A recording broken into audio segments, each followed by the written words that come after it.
Hello guys, the depth queen स्वागत करती है अपने डार्क डेप्थ वर्ल्ड में। और आज का जो मेरा जो वीडियो है वो है एक रियलिटी शो जो कि मेरा एक ज़माने में बहुत फेवरेट होता था। और वो मेरा फेवरेट क्यों बना, कैसे बना, उसका सबसे बड़ा रीज़न था उसका पहला सीज़न। जी हाँ, आज मैं बात करूँगी बिग बॉस सीज़न 1 के बारे में, यानी कि सीज़न 1 सीज़न जो आया था सन 2006 में। If I am not wrong तो 4 नवंबर 2006 को ये रियलिटी शो शुरू हुआ था सोनी टेलीविज़न पर। और इसकी लोकप्रियता इतनी ज़्यादा बढ़ गई थी कि मतलब कि बहुत ज़्यादा ये मैसिव हिट हुआ था। और क्योंकि पहली बार बिग ब्रदर का एक हिंदी वर्जन हम हिंदुस्तानी ऑडियंस के सामने आया था। और अगर आप थोड़ा सा अगर आगे जाएं, if I am not wrong, तो शिल्पा शेट्टी भी बिग ब्रदर जीती थी। और उसके बाद ही सन 2008 में बिग बॉस का सीज़न 2 आया था, और जिसको होस्ट किया था शिल्पा शेट्टी ने, क्योंकि जाहिर सी बात है वो नई नई बिग ब्रदर जीती थी। जो बिग बॉस का इंग्लिश वर्जन है, ओरिजिनल वर्जन है, तो इसीलिए उनको लेकर आए थे। और उसी रियलिटी शो जिसमें शिल्पा शेट्टी विनर बनी थी, उन्हीं की एक सीज़न की कंटेस्टेंट जेड गुडी को भी बुलाया गया था, जिसका वहाँ जाकर डायग्नोज होता है, यानी कि उनको कॉल आता है कि उनको बहुत बड़ा कोई हेल्थ इशू है। If I am not wrong कुछ कैंसर टाइप था, वो क्या था मुझे उसका नाम नहीं अभी याद आ रहा है। तो जिसकी वजह से डॉक्टर ने फ़ोन पर यहाँ पर तो होप दी थी कि हाँ भाई अभी ज़्यादा नहीं है, लेकिन अगर आप आ जाएं जल्द से जल्द तो हम आपके बाकी के टेस्ट करा के फिर जैसे होगा उसी तरह से हम ट्रीटमेंट शुरू करेंगे। बट अनफॉर्चुनेटली जेड गुटी वहाँ से एग्ज़िट लेती हैं और फिर चली जाती हैं अपने इलाज के लिए अपने देश। और फिर जो होता है वो पता ही होता है कि उनकी डेथ हो जाती है। तो जेड गुडी की बहुत ही ट्रैजिक एंडिंग हुई। लेकिन जेड गुडी को काफ़ी चीज़ों का सामना भी करना पड़ा। जब उनका शिल्पा शेट्टी के साथ में कोई झगड़ा हुआ, कुछ हुआ, मैंने तो बिग ब्रदर देखा नहीं था। यहाँ पर आकर वो सबके साथ बहुत ही हंसी मजाक, क्योंकि मैंने बिग बॉस सीज़न 2 देखा है तो मुझे पता है जेड गुडी को हर कोई पसंद करता था और हर कोई उनके साथ में बहुत अच्छे से बात करता था। और राहुल महाजन बहुत अच्छा उनका ट्रांसलेट करते थे। तो बहुत छोटी सी जर्नी रही आप लोगों की। संभावना सेठ का भी एक बहुत अच्छा बॉन्ड था जेड गुडी के साथ में। और जब वो चली गई, जब सबको पता चला कि जेड गुडी जो है उनको प्रॉब्लम है, तो सब ने उनको संतावना दी, सब ने सपोर्ट दिखाया, सब ने उनको ब्लेसिंग्स दी कि वो जल्द से जल्द ठीक हो जाएंगी। और वो सबसे मिल रही थी। But unfortunately it's very sad कि वो इस दुनिया से गए हुए भी उनको आज काफ़ी साल हो गए। और उनके 2 बच्चे भी थे जिन्हें वो छोड़कर चली गई। तो ये थोड़ा सा मैंने सीज़न 2 के बारे में बात करी। लेकिन मैं बात करूँगी सीज़न 1 के बारे में, जो कि मैसिव हिट था। और इस सीज़न से जो है अरशद वारसी पहली बार एज अ होस्ट के रूप में आए। देखिए मैंने सीज़न 1 बड़े ही चाव से देखा है। हालांकि मेरे स्टार्टिंग के हफ्तों में, मैं जब ये शो शुरू हुआ था, उसको अगर मैं छोड़ दूं तो मैंने थोड़ा लेट देखना शुरू किया था। बट मैं एक बार इसके सीज़न से ऐसी चिपकी कि माय गॉड, मैं पागल हो गई बिग बॉस के लिए। और मेरे लिए सब कुछ बिग बॉस बन गया। मुझे पता ही नहीं चला कि कैसे मैं इतना ज़्यादा इस शो की फ़ैन बन गई। और सबसे ज़्यादा मुझे इस शो में जो पसंद आई थी वो थी राखी सावंत। इवन रूपाली गांगुली भी आप सबकी जो है, अनुपमा, वो भी इस सीज़न का हिस्सा बन चुकी हैं। राहुल रॉय इस शो के विनर रह चुके हैं। रवि किशन, मतलब बहुत ही बढ़िया सेंस ऑफ ह्यूमर था। और एक मॉडल थी कैरल ग्रेशियस करके, तो वो भी बहुत ज़्यादा, उनकी और रवि किशन की फ्रेंडशिप भी काफ़ी ज़्यादा टॉक अबाउट रही। अच्छा, फिर आर्यन वैद और अनुपमा वर्मा का जो एक पहला बिग बॉस का हमने जो रोमांस देखा, जो एक हैशटैग कपल देखा, हालांकि उस टाइम पर हैशटैग होते नहीं थे, बट एक परफेक्ट कपल जो कि शायद बिग बॉस को चाहिए भी था या नहीं भी चाहिए था, क्योंकि ये मुझे लगता है कि शो के मेकर्स को भी नहीं पता था कि इतना सब कुछ हो जाएगा। अच्छा, इसके सीज़न में अमित साध भी थे, जिनको आपने काई पोचे सीरियल कह रही हूँ, फिल्म में देखा था, और काफ़ी सारी फिल्मों में आप अमित साध को देख चुके हैं। इनफैक्ट अमित साध उस वक्त टेलीविज़न पर ज़्यादा काम करते थे, और उनकी गर्लफ्रेंड हुआ करती थी नीरू बावजा, जो आज की तारीख में पंजाबी की इंडस्ट्री की बहुत ही जानी मानी अदाकारा हैं। मैंने नीरू को भी देखा है नच बलिए सीज़न 1 में।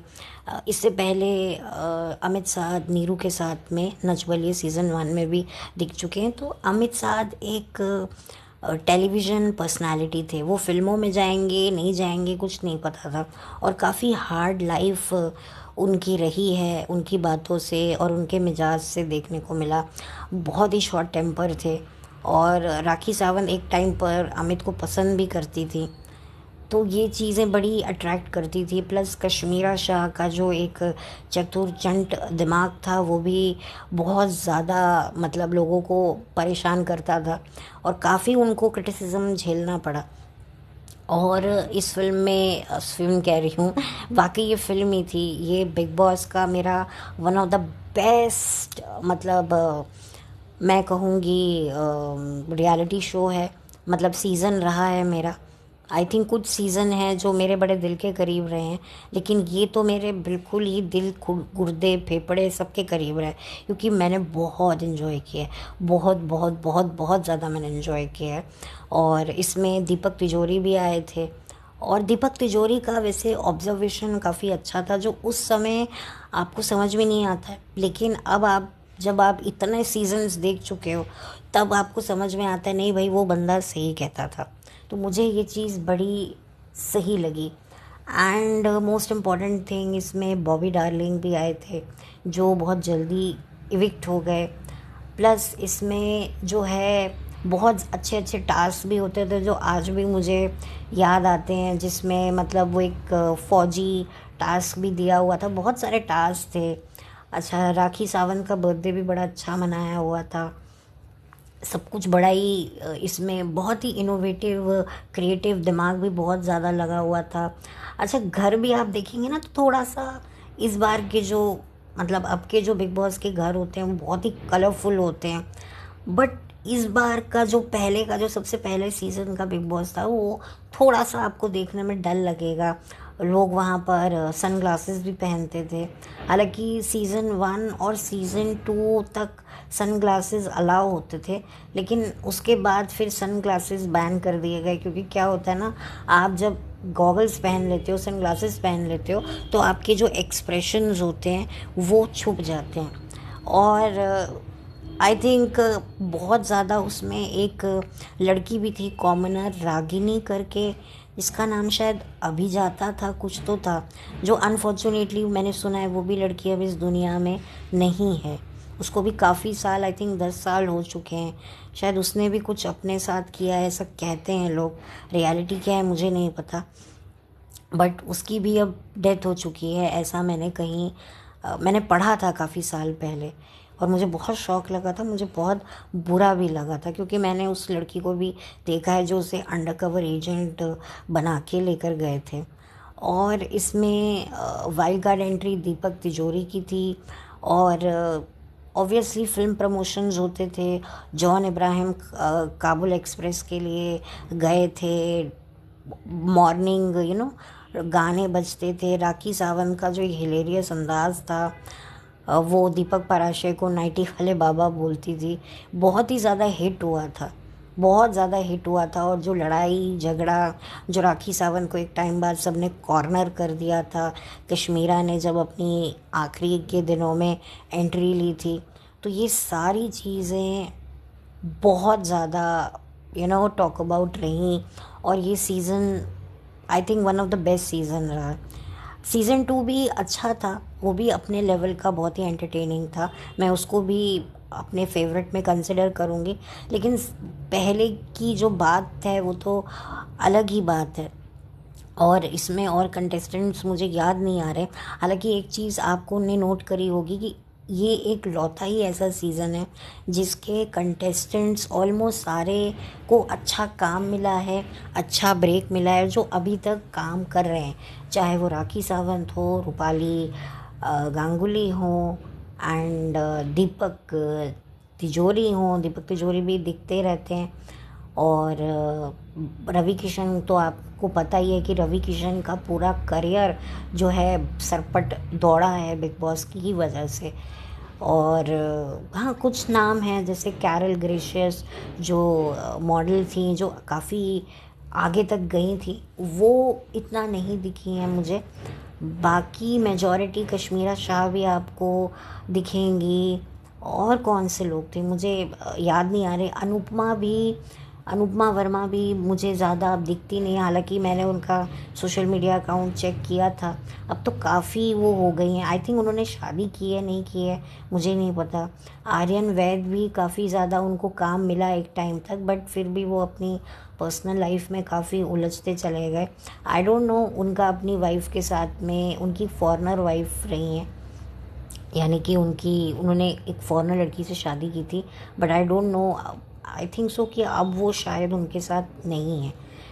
बट स्टिल सबको थोड़ा बहुत काम मिला और काफ़ी अच्छा रिकग्नाइजेशन मिला कंपेयर टू बाकी के जो बिग बॉस के सीज़न के जो कंटेस्टेंट है। तो ये एक चीज़ बहुत अच्छी है।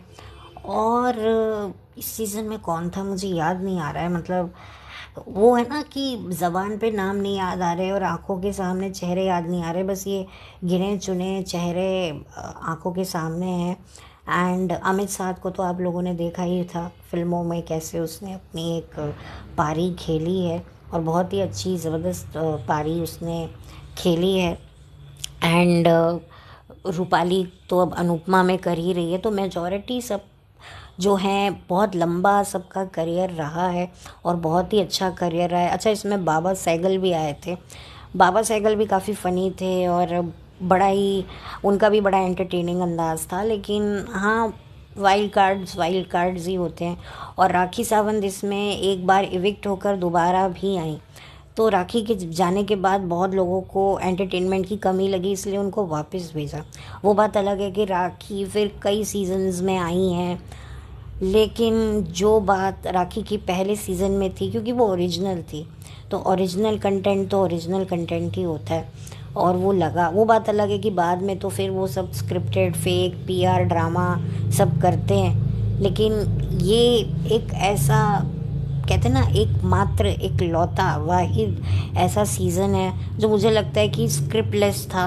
और मे बी कुछ हो सकता है कुछ लोगों को दी हो, क्योंकि कश्मीरा शाह ने तो बोला था हमें स्क्रिप्ट दी गई थी, तो हो सकता है कुछ लोगों को दी हो, नहीं दी हो। बाकी सब ने तो एक्सेप्ट करने से मना कर दिया कि नहीं नहीं, स्क्रिप्टेड नहीं है। बट आई डोंट नो क्या बात थी क्या नहीं थी।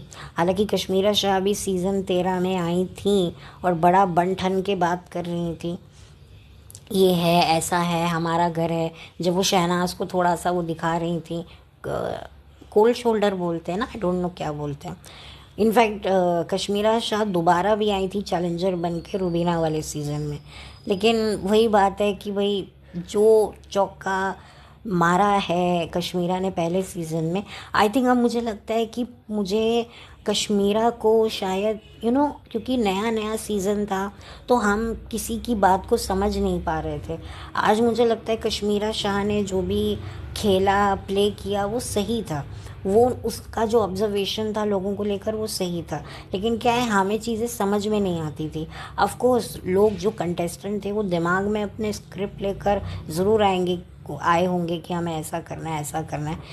तो हो सकता है कश्मीरा ने उन्हें कैच किया हो, बट अनफॉर्चुनेटली उस वक्त कश्मीरा काफ़ी नेगेटिव लाइट में रही। तो बस ये एक छोटा सा था। एंड ऑफ कोर्स जो आर्यन वैद और अनुपमा वर्मा की जो एक सो कॉल्ड लव स्टोरी थी, वो भी लोगों ने बहुत पसंद की। आर्यन वैद जिस तरह से फूट फूट के रोए थे अरशद वारसी के पास बैठकर जब वो इविक्ट हुए थे, उसको देखने के बाद तो लड़कियां पागल ही हो गई थी कि अरे अरे लड़का इतना अच्छा है, ये है, क्योंकि लोगों को जेन्युइन दिखता था। आज शायद कोई लड़का रोए ऐसे, कोई कंटेस्टेंट बिग बॉस का, तो शायद लोगों को वो ऑथेंटिक ना लगे, क्योंकि ऑब्वियसली इतने सालों से बिग बॉस देख रहे हैं, शायद ये 18वां सीज़न अब आएगा, तो लोग इतने मैच्योर हो चुके हैं। आई थिंक जो लोग अपने माँ बाप के साथ बैठकर बिग बॉस देखते थे, अब वो अपने बच्चों के साथ में बैठ के देखते, तो ऑब्वियसली उनका मेंटल लेवल कितना बड़ा होगा। तो ये थोड़ा सा मेरा एक बिग बॉस को सीज़न 1 को मुझे याद करना था, और बहुत ही ज़्यादा मतलब मैं कहूँगी कि मोस्ट लव्ड ये रियलिटी शो का सीज़न रहा है। और अरशद वारसी ने भी इसको बहुत अच्छा होस्ट किया है। अरशद वारसी का भी सेंस ऑफ ह्यूमर बहुत अच्छा है, बट वो बात अलग है क्योंकि अरशद वारसी उस वक्त नए नए थोड़े उनको लाइमलाइट मिली थी, मुन्ना भाई की जो फ्रेंचाइजी थी उसकी वजह से उनको काफ़ी लाइमलाइट मिल रही थी, कुछ फिल्में आ रही थी, तो अरशद वारसी को एज अ होस्ट लिया गया। और शायद शो का बजट भी होता है, और तब बिग बॉस क्योंकि पहला सीज़न था तो लोगों को थोड़ा डर भी लग रहा था कि ये क्या है, क्या होगा क्या नहीं होगा। बट अनफॉर्चुनेटली कह लो या फॉर्चुनेटली कह लो, हमें सिर्फ एक ही बार अरशद वारसी को एज अ होस्ट हमें देखने को मिला। दोबारा अरशद वारसी भले ही होस्ट करने ना आए, लेकिन उनका होस्ट मुझे लगता है कि मैं तो हमेशा याद रखूँगी, क्योंकि मुझे उनका होस्टिंग काफ़ी सही लगा।